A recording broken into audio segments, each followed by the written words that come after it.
কিছু ন্যাকা ষষ্ঠী মার্কা কন্টেন্ট ক্রিয়েটর ইয়েতে এসে সোশ্যাল মিডিয়া এসে বলছি মারা কখনো খারাপ হয় না, মারা কখনো খারাপ হতেই পারে না। হ্যাঁ, অবশ্যই আমার হাজব্যান্ডের মা বাবা, সে আমার মা বাবার যে এখন আমার ছেলে আমি এত কষ্ট করে লালন পালন করছি, এখন কেন সে মাতুব্বরি করবে, সব মাতুব্বরি আমি করব। এই ধরনের চিন্তাভাবনা যদি থাকে তাহলে তারা কোনোদিন ছেলের বউয়ের সাথে একসাথে থাকতে পারবে না।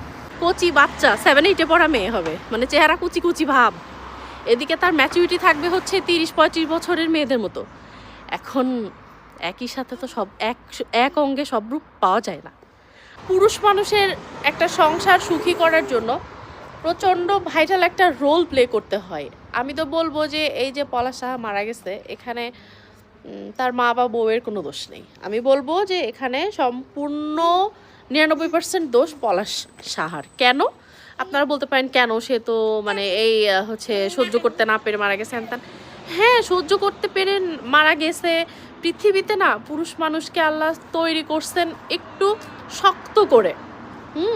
পুরুষ মানুষকে অনেক রেসপন্সিবিলিটি পালন করতে হয়। পুরুষ মানুষ যখন বিয়ে করে তখন তার উপরে মানে ডাবল দায়িত্ব এসে পড়ে। তো সে যদি সেই দায়িত্বটাকে সেভাবে হ্যান্ডেল না করতে পারে, তার বিয়ে করা উচিত না। তার কারণ হচ্ছে যে একজন মা, সে আমাকে জন্ম দিয়েছে, সে আমাকে লালন পালন করছে, এবং আমি পরে বিয়ে করলাম। বিয়ে করার পরে একটা মেয়ে, তার হয়তো 18 বছর 20 বছরের সম্পূর্ণ ভালোবাসা, তারপরে তার যে জায়গা অবস্থান থেকে সে কিন্তু সবাইকে ছেড়ে দিয়ে আপনার কাছে আসছে।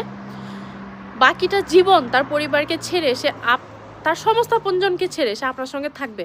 তো তার দায়িত্ব, তার ভালো মন্দ, তার সুখ দুঃখ, এগুলো কিন্তু হচ্ছে মেনটেন করার দায়িত্ব আপনার। আপনি যদি এখন শুধু মনে করেন যে আমার মা আমাকে জন্ম দিয়েছে, মানুষ করছে, তার মানে আমার মাই আমার কাছে সব কিছু, আমার মায়ের জন্য আমার মা যদি বলে আমি আমার বউকেও ছেড়ে দিতে পারি, না ভাই, আপনি পারেন না। আপনি পারেন না। আপনি যদি একজন ইসলামিক স্কলার, ফেমাস একজন ইসলামিক স্কলার বলছিল যে যদি তুমি মামাস বয় হও তাহলে তুমি বিয়ে করো না। যারা মামাস বয় তাদেরকে বলবো আপনারা বিয়ে করবেন না। কারণ অনেকে, আমরা যেহেতু মুসলিম প্রধান একটা দেশের মানুষ, আমাদেরকে অনেকে ধর্মের দোহাই দেয়। ধর্মে কোথাও বলা নেই যে মায়ের জন্য আপনি বউকে ত্যাগ করে দিবেন, এটা কোথাও বলা নেই। আর দ্বিতীয় আরেকটা কথা হচ্ছে যে মায়ের সঙ্গে বউয়ের তো কম্পেয়ারই হয় না। আমার একটা কথা খুব মনে পড়ে যে আমার যখন বিয়ে হয়েছে আমি অনেক ছোট। তো আমার বিয়ের পরে আমি যখন আমার শ্বশুরবাড়িতে গেছি, অনেকেই বলতেছিল এটাই এখন থেকে তোমার মা, হ্যান ত্যান। তো আমি তো ওরা তো কিছু বুঝি না, আমি বলতেছি জি হ্যাঁ হ্যাঁ। আমার শাশুড়ি বলতেছে মাঝখান দিয়ে যে কখনোই না, আমি কখনোই ওর মা না। আমার হঠাৎ করে অবাক লাগছে যে কিরে, এরকম করে আমার কেউ বলে নাকি। তো উনি বলতেছে যে মা মাই হয়, মায়ের মতো হতে পারে কিন্তু কেউ মা হতে পারে না। তো আমার কাছে মনে হয় যে আমার শাশুড়ি যে কথাটা বলছিল সেটা সত্যি। যে মানে আমি যদি আমার মা মনে করি, আমার মা মনে করে আমার শাশুড়ির সাথে 5টা ঝাড়ি দিয়ে কথা বলে ফেলি, সেটা তো হলো না। কারণ উনি তো আমার মা না, উনি আমার শাশুড়ি। ওনার একটা আলাদা সম্মান আছে, হ্যাঁ, সেই সম্মানটা আমাকে বজায় রাখতে হবে। আবার আমার শাশুড়ি যে কথাটা বলছিল, নিশ্চয়ই উনি যেহেতু সিনিয়র, উনি বুঝেই বলছিলেন যে কারণ বয়সের সাথে সাথে মানুষের জ্ঞানও বাড়ে। আমার শাশুড়ি হয়তো বুঝেই বলছিলেন, কারণ এখন তার ছেলেকে সে 2টা থাপ্পড় দিতে পারে। আমি ছেলের বউ, আমার শাশুড়িকে আমাকে থাপ্পড় দিবে? অবশ্যই মানে এই জিনিসটা না। তো আমার শাশুড়ি এই জিনিসটা মানে মেনটেন করে, আমরা দুইজনই আলহামদুলিল্লাহ মেনটেন করি। তো যার কারণে কিন্তু আমাদের মধ্যে সম্পর্কটা ভালো। তো এই জিনিসটা আমার মনে হয় প্রত্যেকেরই মেনটেন করা উচিত। কারণ আপনি যদি ছেলের বউকে মেয়ে তো মনে করবেনই না, বরঞ্চ দেখা যাচ্ছে যেটা বললো সুস্মিতা, যে কাজের মেয়ে মনে করে। তো এরকম মনে করলে আপনি কি আশা করেন সেই ছেলের বউ মানে আপনাকে কি চুম্মা দিবে? এটা হয়? এটা কখনো হবে? আর আপনার ছেলে মাঝখানে কি হবে? আপনি এই কাজটা করার কারণে আপনার ছেলে মানসিকভাবে অশান্তিতে ভুগবে। আমার শাশুড়ি যে আজকে বলতেছিল এই কথা নিয়ে আমাদের আলোচনার মধ্যে, উনি বলতেছিলেন যে হচ্ছে তাই তো, আমার ছেলে খুশি আর কি, এইটাই তো আমরা চাই যে তোমরা ভালো থাকো।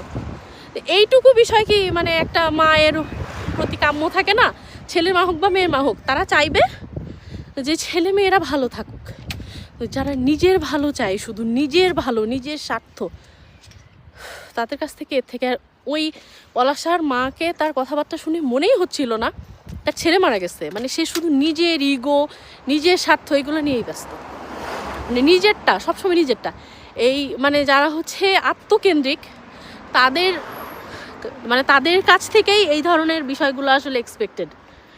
এই মানে ওনার কথাবার্তা শুনেই আমার মনে হয়েছে যে মহিলাটা প্রচণ্ড আত্মকেন্দ্রিক। সে শুধু আমি আমি আমার মানে আমার অপোজিটে যে ব্যক্তিটা আছে তার কোনো ভ্যালু নেই। এখন সব কিছুরই আপনার লাইফে প্রয়োজন আছে। এখন আপনি যদি মনে করেন যে না আমার বউ যে বলে না কথায় কিছু মানুষ বলে এগুলা মূর্খ, নিতান্তই মূর্খ ছাড়া এ কথা বলবে না যে বউ গেলে বউ পাওয়া যাবে, মা গেলে মা পাওয়া যাবে না। কিছু ন্যাকা ষষ্ঠী মার্কা কন্টেন্ট ক্রিয়েটর ইয়েতে এসে সোশ্যাল মিডিয়া এসে বলছি মারা কখনো খারাপ হয় না, মারা কখনো খারাপ হতেই পারে না। থাকিস না তো শ্বশুর শাশুড়ির সঙ্গে, বুঝবিটা কি? হ্যাঁ, অবশ্যই আমার হাজব্যান্ডের মা বাবা আমার মা বাবার সমতুল্য। তাদেরকে সম্মান করা, তাদের প্রতি দায়িত্ব পালন করা এটা যেমন আমার জন্য একটা কর্তব্যের মতো, ঠিক তেমনই আমার শ্বশুর শাশুড়িরও কর্তব্য তারা যেন সন্তান, যেমন আমার শ্বশুর শাশুড়ি আমার মা বাবা হবেন না তেমন আমিও তাদের মেয়ে হব না, এটা অসম্ভব। মা বাবার জায়গায় কেউ নিতে পারে না। কিন্তু কিছু ব্যাপার আছে, যেমন তারা যদি আমাকে এনিমি হিসাবে ট্রিট করে, আমার শাশুড়ি যদি আমাকে এনিমি মনে করে যে এখন আমার ছেলে আমি এত কষ্ট করে লালন পালন করছি, এখন কেন সে মাতব্বরি করবে, সব মাতব্বরি আমি করব, এই ধরনের চিন্তাভাবনা যদি থাকে তাহলে তারা কোনো দিন ছেলের বউয়ের সাথে একসাথে থাকতে পারবে না। ঠিক আছে? এক্ষেত্রে শাশুড়িদের অনেক বড় একটা ভুল যে তারা ছেলের বউকে এনিমি মনে করে এবং ছেলেকে যে কোলের ভিতরে রেখে তারা মানুষ করছে ওই জায়গাটা তারা ছাড়তে পারে না। আমার নিজেরও ভাই, আমি বলি আমার নিজেরও কিন্তু একটা ছেলে হয়েছে এবং আমি খুব চিন্তিত যে আল্লাহ আমি কেমন শাশুড়ি হব। সত্যি এটা আপনার বিশ্বাস করবেন কিনা জানি না, আমার বাচ্চা হওয়ার আগে আমি আল্লাহর কাছে বলছিলাম যে আল্লাহ আমি যদি ভালো শাশুড়ি না হইতে পারি, আমি যদি দরজাল শাশুড়ি হই, তাহলে আমাকে ছেলে দিও না, আমি ছেলে চাই না। তো আল্লাহ যখন আমাকে ছেলে দিল, আমি আল্ট্রাসাউন্ডের রিপোর্ট শুনেও অনেক দুঃখিত ছিলাম, আমার মেয়ে পছন্দ ছিল। কিন্তু পরবর্তীতে এখন তো সেই কলিজার টুকরা, বাট আমি এখন বলি আল্লাহর কাছে যে আল্লাহ আমাকে যেহেতু ছেলে সন্তান তুমি দিছো, দান করছো, সেক্ষেত্রে আমার আসলে প্রতিবেশী যারা আছে পরিচিত অনেকের মেয়ে হয়েছে আমার সাথেই কিছু 2-4 মাস আগে পরে বা একই সঙ্গে, দেখতেছি চোখের সামনে যতটা কষ্ট করে আমি আমার ছেলেকে মানুষ করতেছি অতটাই কষ্ট কিন্তু তারাও তাদের মেয়ের জন্য করতেছে। এখন কালকে যদি আমি আমার ছেলের, জানি না আমার ছেলের কোথায় কিভাবে কি রিজিকে আছে, আমার ছেলে যদি বিয়ে হয় এবং সেই বউকে যদি আমি মানে প্রত্যেক দিন গান গেয়ে গিয়ে শোনাই যে আমার ছেলেকে এত কষ্ট করে মানুষ করছি, সব অধিকার আমার, সব হক আমার, ছেলের বউ কিন্তু তার মা বাবা অতটাই কষ্ট করে পালছে যতটা আপনি আপনার ছেলেকে পালছেন। তো সে যদি আপনার সঙ্গে সৌহার্দ্যপূর্ণ সম্পর্ক বজায় রাখে, তাহলে সেই হকটা যদি আপনি রাখেন তাহলে সে কেন রাখবে না? তো এই জিনিসগুলো না মানে মানুষ একচেটিয়াভাবে চিন্তা করে, বিশেষ করে আমাদের বাংলাদেশ, ইন্ডিয়া, পাকিস্তান এসব দেশগুলোতে মানুষ ধরেই নিছে যে ছেলে কোনো মেয়ের সাথে বিয়ে হওয়া মানে মেয়ে আমাদের হচ্ছে কেনা হয়ে গেল। যেটা কিনা এই নাম কি, আমি নামটা ভুলে যাচ্ছি, শুধু পলাশ, এই পলাশের যে মা উনি যে বারবারই বলতেছে যে মানে আমার কি কতটা কি হয়েছে, কতটা হচ্ছে অসম্মান করে, সে ছেলের বউকে কতটা অপছন্দ করে, যে সে বলতেছে যে সে তো আমার ছেলের কাজের লোক হওয়ারও যোগ্যতা রাখে না। এটা কতখানি অসম্মানজনক আপনারা চিন্তা করেন। একটা মেয়েকে এটা বলার পরে এমনিতেই বোঝা যায় যে সে সোশ্যাল মিডিয়ার সামনে, ক্যামেরার সামনে যদি এই ধরনের কথা বলতে পারে, তাহলে না জানি সে মানুষের আড়ালে কি বলছে। আমি বলবো না মেয়েটা সাধু, মেয়ের কোনো দোষ নেই, ছোট মানুষ, মেয়ে কিন্তু ছোট মানুষ।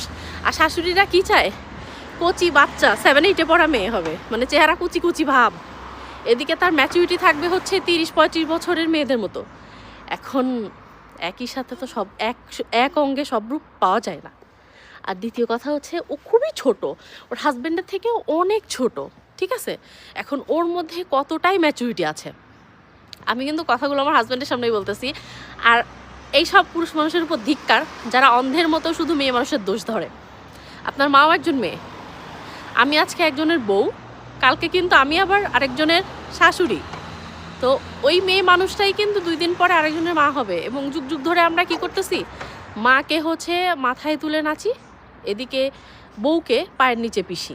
সেই জিনিসটাই আমার ছেলে দেখে দেখে যখন শিখবে যে আমার মাকে অবহেলা করা হয়, তখন সে বড় হয়ে এটাই শিখবে যে আমার মায়ের অনেক মূল্য, আমার মা আমার। আর আমিও বলবো হ্যাঁ আমি তোমার জন্য এই করছি সেই করছি, তুমি আমাকে ভজনা সাধনা করো, বউকে ধরে আমার জন্য মারো। এটা ঠিক না, এটা ঠিক না। আমরা আসলে ধর্ম করি, আমরা ধর্মের ব্যাপারে কিছু মানি না। তো আমাদের ধর্মে কিন্তু বউয়ের যে প্রায়োরিটি দেওয়ার কথা বলা হয়েছে, মায়ের যেটা সম্পূর্ণ আলাদা। মায়ের সাথে বউকে তুলনাই করতে যাবেন না। মা বাবা এদের প্রতি দায়িত্ব আছে, কিন্তু বউয়ের দায়িত্ব কিন্তু ফরজ, ঠিক আছে? বউয়ের প্রতি যে দায়িত্ব, বউয়ের কিন্তু ঠেকা নাই যে শ্বশুর শাশুড়ির প্রতি দায়িত্ব পালন করতেই হবে। কিন্তু সে কেন করবে? আপনি তাকে সন্তান অবশ্যই আপনি সন্তান ভাবতে পারবেন না, আপনার কখনো হবে না, কিন্তু সন্তান সমতুল্য তো ভাবতে পারেন। আপনি তাকে একটু ভালোবাসেন, একটু আন্তরিকতা দেখান, তারপরে দেখেন যে সে আপনাকে ভালোবাসে কিনা। একটু আপনি যদি প্রত্যেকটা ভুল ত্রুটিগুলো এভাবে ধরেন, আপনার ছেলের বউ সকাল 10টায় উঠতেছে মানে সে প্রচণ্ড খারাপ মেয়ে মানুষ, তাকে বলতেছেন তোমার বাপ মা কিছুই শেখায় নাই, তুমি কিছুই করো না। এদিকে আপনার মেয়ে যদি উঠে, তখন আপনি বলবেন যে ও মেয়ে তো পরের বাড়ি যে কি করবে না করবে, ঠিক আছে উঠুক, কোনো অসুবিধা নেই। তো এই যে একটা বৈষম্য আমরা যে তৈরি করে রাখছি, এটার কারণেই কিন্তু শাশুড়ি আর ছেলের বউয়ের সম্পর্কের ভিতরে এত সমস্যা। এবং ছেলেরা যদি দৃঢ় প্রত্যয়ে শক্ত হাতে যদি এই সম্পর্কগুলোকে ব্যালেন্স না করে, তাহলে এই পলাশের মতোই অবস্থা হবে, পলাশ সাহার মতোই। কারণ সে কিন্তু তার মাকে কখনো বোঝানোর চেষ্টা করে নাই। এবং তার বউয়ের কথাটা আমি বুঝতে পারছি, যতটুকু শুনলাম, সে মেয়ে তো এমনিতেও ছোট, বাট মেয়ের কথাবার্তা শুনে মনে হলো না যে মেয়ে সাত চড়ে কথা বলবে না, এরকম মেয়ে না। হয়তো মেয়ে দেখছে সহ্য করছে, এক পর্যায়ে হয়তো সে 2-4 কথা বলছে। এটা তো অসম্ভব যে কিছুই বলবে না, হয়তো বলছে। বাট যে বিষয়গুলো শুনলাম যে মেয়ে ছেলের হানিমুনে পর্যন্ত চলে যায়, ছেলের ঘরে ছেলেকে কোলের মধ্যে নিয়ে শুয়ে থাকে, ছেলেকে কোলের মধ্যে নিয়ে শুয়ে থাকার তাহলে বিয়ে কেন দিলেন? বইয়ের যে হকটা, সেই হকটা যদি পূরণ করতেই দিবেন না, তাহলে কেন বিয়ে দিলেন? আপনার ছেলে মানে সে যেহেতু যথেষ্ট ভদ্র এবং যথেষ্ট মা ভক্ত, আপনি তো আপনার ছেলেকে স্পেসটা দিবেন যে সেও যেন তার দাম্পত্য জীবনে সুখী হয়।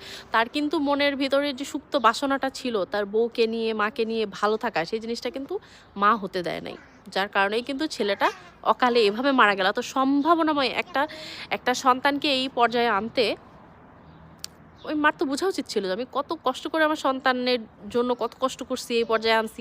অতএব আমার সন্তানটাকে একটু সুখে থাকতে দেই, মার থেকে সুখ ভালো তো আর সন্তানের জন্য কেউ চায় না। আপনি পলাশ সাহার মায়ের কথাবার্তা শুনেই বোঝা গেছে যে মহিলা কি পরিমাণে লোভী। তার কারণ হচ্ছে যে ছেলের শ্বশুরবাড়ির লোকজন গরিব, তার কারণে মেয়েটার উপর এত বেশি অত্যাচার করছে। এই ধরনের মানুষকে না আমি ঘৃণা করি, যারা হচ্ছে টাকার বিচারে মানুষের মানে সম্মানটাকে তারা হচ্ছে এই করে যে কার কত টাকা তাকে অতটাই সম্মান দিতে হবে। তো আমি বলবো যে যারা মেয়ে বিয়ে দিবেন, দয়া করে এই ধরনের ফ্যামিলিকে ইগনোর করবেন। ছেলের বউটাকে দেখেই তো বোঝা গেল যে মেয়েটা যথেষ্ট ভদ্র, সুন্দরী, শিক্ষিত, কথাবার্তাও বেশ স্মার্ট। তো এরপরেও যে যখন আপনাদের টাকারই দরকার ছিল, মেয়েটার যোগ্যতাটা আসলে কোনো ওখানে ভ্যালুই রাখে না, তখন আপনার ছেলেকে নিষেধ করতেন বিয়ে করতে। কেন সে একেবারে পাগল হয়ে বিয়ে করলো? তখন আটকাতেন, বাট বিয়ে যখন হয়ে গেছে তখন অবশ্যই আপনার সম্মান করা উচিত। দোষ হয়তো কম বেশি সবারই থাকে, কিন্তু একটা সিনিয়র মানুষের থেকে মানে ম্যাচিউর আচার আচরণ মানুষ আশা করে। আমার শাশুড়ির যে বয়স আমার সে বয়স না, অতএব সে আগে আমাকে ভালোবাসা দিবে, স্নেহ দিবে, তারপরে আমি তার প্রতি দুর্বল হব, আমিও তাকে ভালোবাসবো। কারণ আমাদের মধ্যে রক্তের সম্পর্ক নেই, আমাদের মধ্যে সম্মান, আন্তরিকতা, এগুলো সম্পর্ক তৈরি হবে। আর এইখানে যদি কোনো গড়পড়তা হয়, আমি যদি আমার শাশুড়িকে অকারণে অপমান অপদস্থ করে থাকি, আমার হাজব্যান্ড সেটাকে ম্যানেজ করবে যে কিভাবে আমার ওয়াইফকে ঠিক করব। মা যদি ওয়াইফকে অপমান করে, বা এই যে বললো শ্বশুরবাড়ির লোকজনও নাকি যাইতে পারতো না, সেটাও হাজব্যান্ডেরই কর্তব্য ছিল জিনিসটা ম্যানেজ করা। বাট সেটা সে অক্ষম হয়েছে এবং সে দুর্বল প্রকৃতির মানুষ, পৃথিবী ছেড়ে বিদায় নিছে। যাই হোক আর কি, এটাই বলবো যে যারা ছেলেরা এক চোখা, তাদের আমার কিছুই বলার নেই। বাট যারা একটু বিবেচনা রাখেন তাদেরকে বলবো যে আল্লাহর কাছে কিন্তু মায়ের জন্য যেমন জবাবদিহি করতে হবে, বউয়ের জন্য জবাবদিহি করতে হবে। আমার হাজব্যান্ড, আমি আমার হাজব্যান্ডকে মানে এই ব্যাপারটাতে অ্যাপ্রিসিয়েট করি যে সে আমার যদি কখনো কোনো, আমরা তো মানুষ না, মানুষ মাত্র ভুল হতে পারে। আমার জীবনে যদি একবারও ভুল হয়ে থাকে, হয়তো আমার শ্বশুর শাশুড়ির ব্যাপারে, বাই এনি চান্স আমি যদি কোনো ফল্ট করি সেটাকে সে টলারেট করবে না, সেটাকে সে আমাকে দিয়েই অ্যাপোলোজাইজ করাবে। ঠিক সেমভাবে সে তার বাবা মাকেও আমার সামনে ছোট করবে না। সে হ্যাঁ কিছু বলবে না ব্যাপারটা তা না, বাট সে আমার সামনে ছোট করবে না। সে কিন্তু আড়ালে ঠিকই তাদেরকে মানে তাদের সাথে তো আর সে উগ্রতা দেখাতে পারবে না, বাট সে কিন্তু ঠিকই তাদেরকে কনভিন্স করবে যে এটা ঠিক না। ঠিক আছে, মানে এটাই তো ব্যালেন্স, যে বাবা মার সামনে বউকে ছোট করা যাবে না, বউয়ের সামনে বাবা মাকে ছোট করা যাবে না। যারই আমরা তো মানুষ না, ভুল ত্রুটি হবে। তো যারই মিড পয়েন্ট যেটা হাজব্যান্ড, সে এক পা বউয়ের দিকেও একটু বেশি আগায় যাবে না, এক পা মা বাবার দিকেও বেশি আগায় যাবে না, সে মিডিলে থাকবে এবং সে ওখানে থেকে ব্যালেন্স করবে বিষয়টাকে। হ্যাঁ, তো এই জিনিসটা আমি আমার হাজব্যান্ডের থেকে পাইছি আলহামদুলিল্লাহ। তো আমার মনে হয় যে এই জিনিসটা পাওয়া একটা ব্লেসিংস। দেখেন এত ট্যালেন্টেড একটা ছেলে, এত মানে সে হচ্ছে তার একটা উজ্জ্বল সম্ভাবনা ছিল, ভবিষ্যৎ ছিল, কিন্তু তার মধ্যে ওই জিনিসটার প্রচণ্ড ল্যাকিংস, যার কারণে একটা মেয়ের জীবন নষ্ট হয়ে গেল। মানে মেয়ের জীবন কি, সে তার নিজের জীবনটাও নষ্ট করে ফেললো। যখন বিয়ে করবেন দায়িত্বটা সমানভাবে বন্টন করেন, এক জায়গায় রেখে যদি ম্যানেজ করতে পারেন দুজনকে করেন, যদি দেখেন বেকায়দা হয়ে যাচ্ছে আলাদা রাখেন, তারপরেও ম্যানেজ করেন। বাট এই ম্যানেজের দায়িত্ব আপনাদের। এটা যখন সক্ষম হবেন, অর্থনৈতিক সক্ষমতাই সব সক্ষমতা না, এই দিক দিয়ে যখন সক্ষম হবেন তখনই বিয়ে করবেন। ঠিক আছে, সবাই ভালো থাকেন। আজকের মতো পরবর্তী ভিডিওতে দেখা হবে। আল্লাহ হাফেজ।